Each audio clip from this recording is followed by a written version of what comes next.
Rob, welcome back to my shop. Today's video is going to be how I built this huge, sarcophagus. That's what I'm calling it because my Hummer's going inside of there. So it's basically like a small garage inside of a bigger garage. So come along, stick around, and find out how I built this monstrosity of a behemoth. Shed, storage unit. It's not really a loft. It's not really a mezzanine. I don't know what you call it. It's big, it's bulky, and it's carport. It's a carport inside a garage. Sure, or a garage inside a garage. Whatever you want to call it. Call it what you want. Let me know. Or don't. Whatever. You do you. All right, let's get to the build. All right.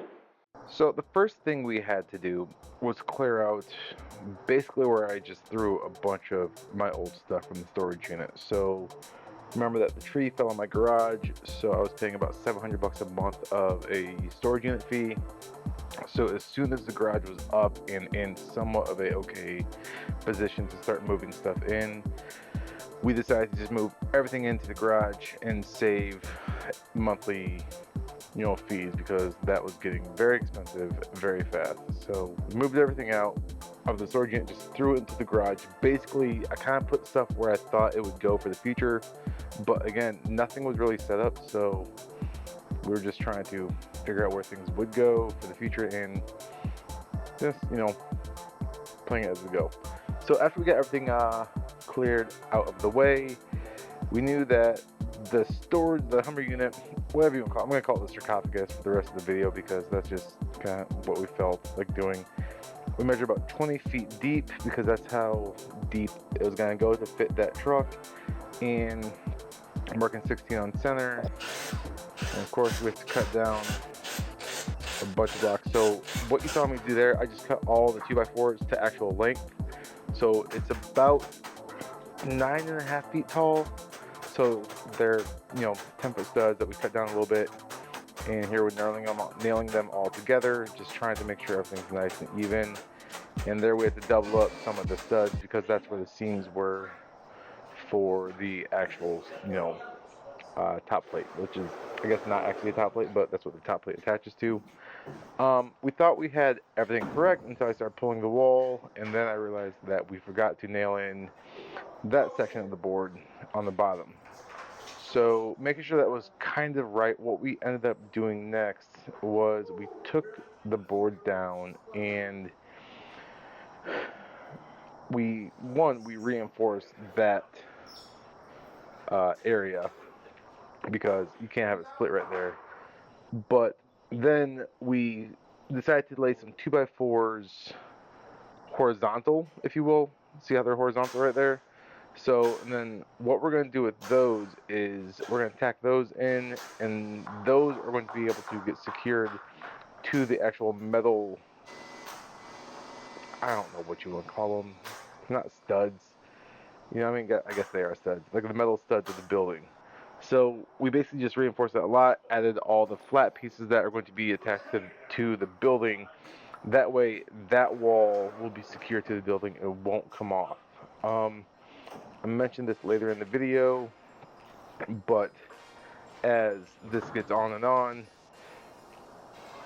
as well as we planned on building stuff, the building kind of had a mind of its own because we couldn't really just make everything up and put it together because the building wasn't that square and plumb and everything else. Here, very simple. Just tap cutting it to the floor so it doesn't slide out. We've already, screwed it to the studs with some through metal bolts. And now we're just doing I guess that would be the west wall. Not which way my building's oriented, but that's basically how it's going to go. So that wall is 20 feet, no, that is 12 feet wide. Plus you have the distance from the side of the garage to the outside wall. So that's just a rough measurement because I knew I wanted the Hummer sarcophagus where the Hummer's actually going to be sitting into a 12 by 20 because it's a wide vehicle, it's a tall vehicle, it's a long vehicle, and that wall can go all the way to the wall. So that's what we did there. We just locked everything up, and that big gap right there where we're adding the header, that's going to be a doorway. That way we don't have to leave from the big roll-up door. We can actually get inside, you know, the sarcophagus from the outside without actually having to go outside the garage and back inside everything else. So that's what that is.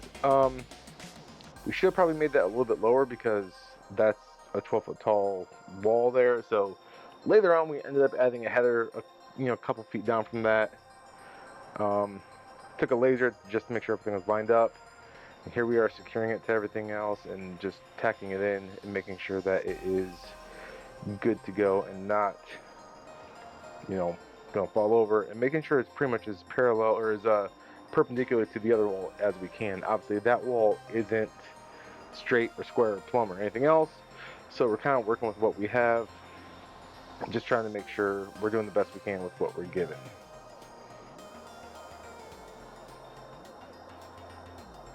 Here we are, we're just double checking our measurements and making sure that from the door to one side, from the door to the other is the same.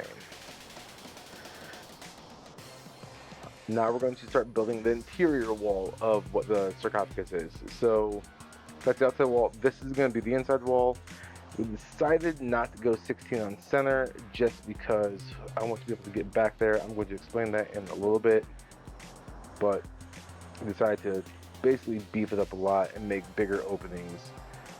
It was big, I'm not going to say area of contention, because the guy I'm building it with, he's a general contractor, and he's like, oh, I don't know, I gotta double check my math and make sure everything's gonna hold. And if it was me, I would just throw it up there, but he double checked everything, make sure we had the right size spacing for the wood and the header and the jack and king and all that fun stuff. So just double check and make sure everything is not going to crumble down on me in the future.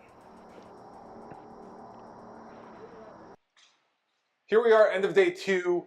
So what have we gotten done today? Well, we put in the secondary wall. So eventually all of this right here will be where he plays right here and where I keep the Hummer, right? So in front of you, there's going to be another wall right here. And then we're going to do rafters on top and wood's going to go on the bottom of that, or top of that.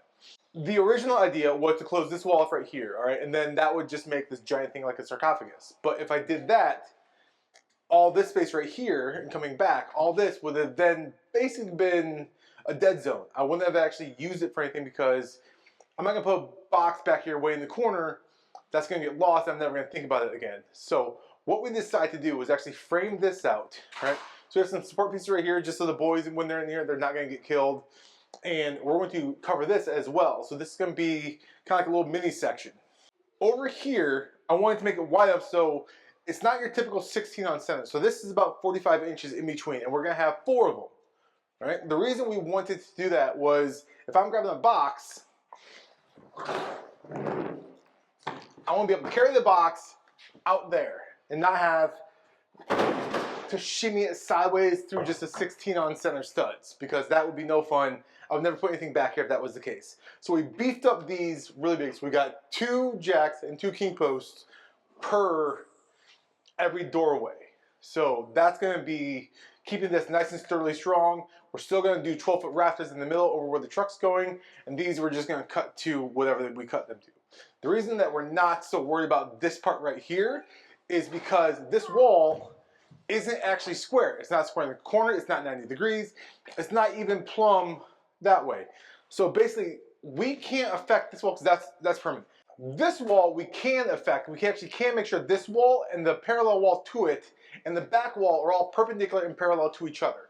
And then whatever these rafters fall out of that and whatever this actually comes to, that's just going to be what it is. All of this structure was basically built with minimum actual equipment. It was built with minimum equipment. We used a chop saw, a circular saw, a couple drills. I did break out my track saw to get some of the headers 5.5 inches because I didn't have a table saw. But again, yeah, this is another project that you don't need $50,000 of tools to build stuff. So just build with what you have. Like my buddy that I'm building it with, he's a general contractor, so he's telling me regulations and rules for everything to make sure it's all legit. Although I was just throwing stuff together. He's like, we're not building a watch, which is true. We're building, dimensional lumber. So it's not perfect. It is what it is. It's going to get covered up anyway. It's holding a car. That's all it's gonna do, is gonna hold the truck. So yeah, tomorrow we'll knock out the north wall. We'll get at it. But yeah, get out there, build something, even if it's not pretty or not perfect. But the more you build, the better you get. Okay. All right, let's get back to the video.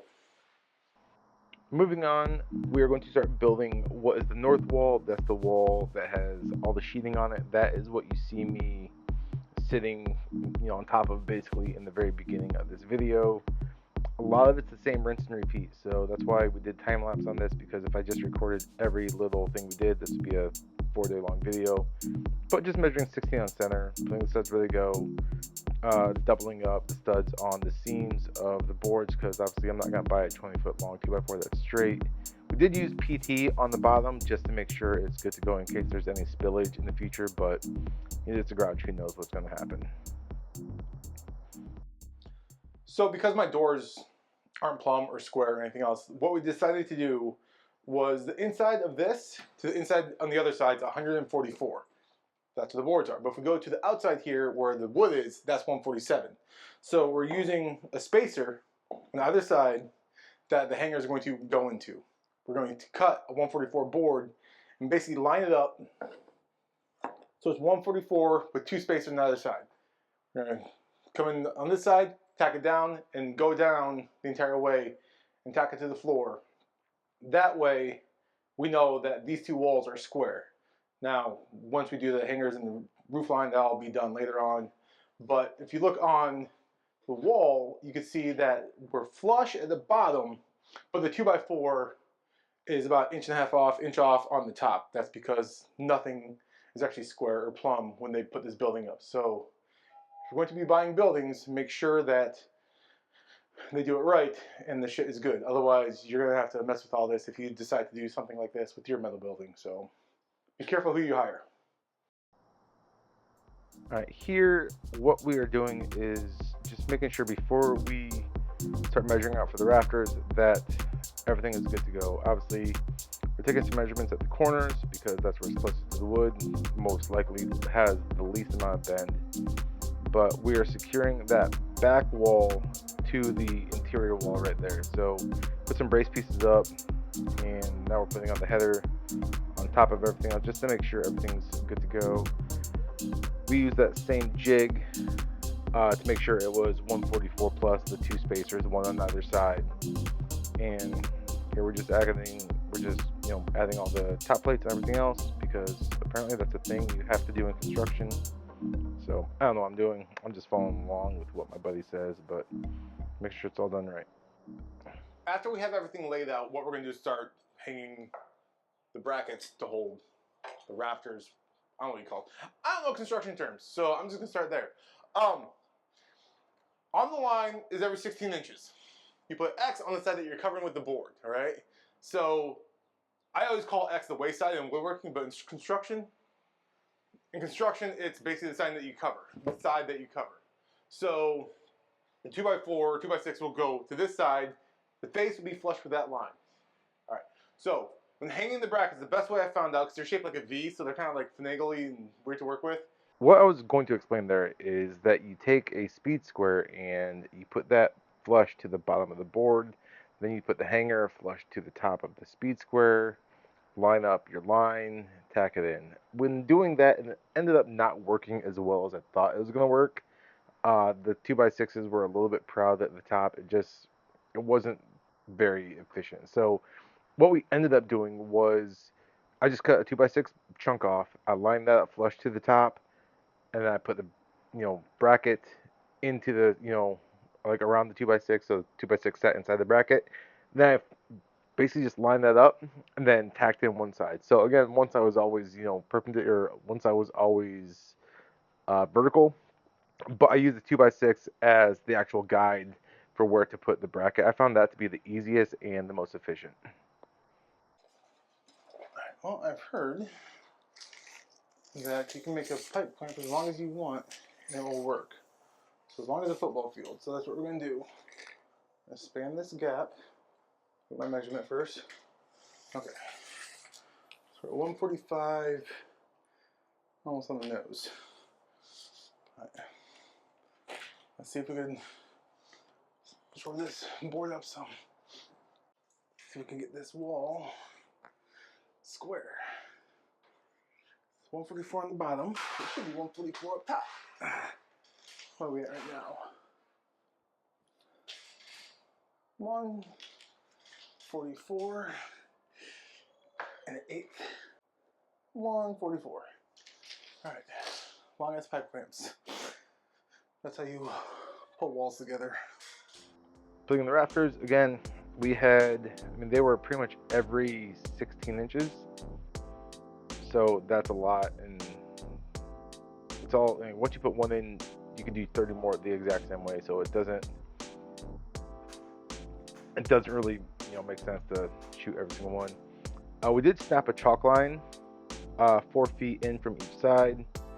That way I could put one of the spacer blocks on one side of the line and one on the other. That way I can nail into them. I kind of went happy with the nail gun, which apparently is what I do.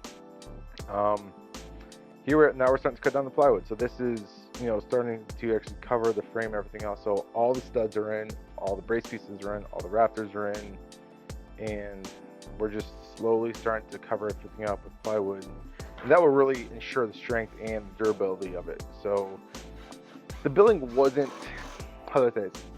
It was very strong, but again, like if you shook it, you can move it. Once we put, this OSB sheeting on the outside, you couldn't move anything. So I mean, left, right, up, down. I mean, that was a very secure building. So that's kind of like what OSB does. It squares everything up, makes everything nice and tall or nice and strong. And the top pieces there just come on the track saw, just fit into size. I left them a little bit over because I didn't want to risk cutting it to the exact length and then having it be short just in case something wasn't square or my measurement was wrong. So yeah, I cut those on the track saw, then I flush trimmed those like I did with the doorway there. Again, even with this top piece right here, I cut it long, cut it wide, tacked it in place, and then after everything was said and done, and I knew it was secured to the studs, I went back with the trim router, the flush trim bit, and just chopped it all off. Wasn't the best on the bit. I highly recommend not doing this if you want to keep your bits in good condition. The bearing on the top on both of my flush trim bits popped off, and then I started digging in. But that's what happens. I was too lazy to actually cut it down the sides and just flush trim, an eighth of an inch off of it. But it is what it is. We got it done. This is the north facing wall. This is the easiest wall to deal with. It had the least amount of, everything. The studs were 60 on center, so that was super easy. And basically, once I cut one sheet of plywood, I cut 4 feet. I could use that 4 foot off section to create the distance so my seams did not line up together. And here I ran out of plywood, so I just used a cutoff from another project from somewhere else. I'm not sure where this piece came from. Again, it's super overhang, don't care. I'm gonna come back with a flush trim bit and cut that off. Just trying to keep it simple. Then I ripped everything down on the track saw to get those top pieces. My boys decided they wanted to come in and help, so before we put the sheeting on the top, which I actually will store stuff on, they wanted to help with paint. So here we are. I'm giving them paint. I put paper down because I had the epoxy on the floor. And doing the roof, it's kind of the same as everything else. So I just showed you a couple before, middle, and after shots because watching me just drill holes would seem really boring. So there's the middle part. Have one more section to go. We had just enough OSB to get it all done and make sure that the door could clear, and everything worked out just fine. That's the Sarcophagus Build. Let me know what you think, or don't. If you loved it, let me know. If you hated it, let me know, or don't. That's all I got. Okay. Until the next one. Next one's going to be electrical, I think. I don't know. Or it might be the shed. Or ducting. I don't know. We have a lot to come. Yeah. All right. That's it. See you.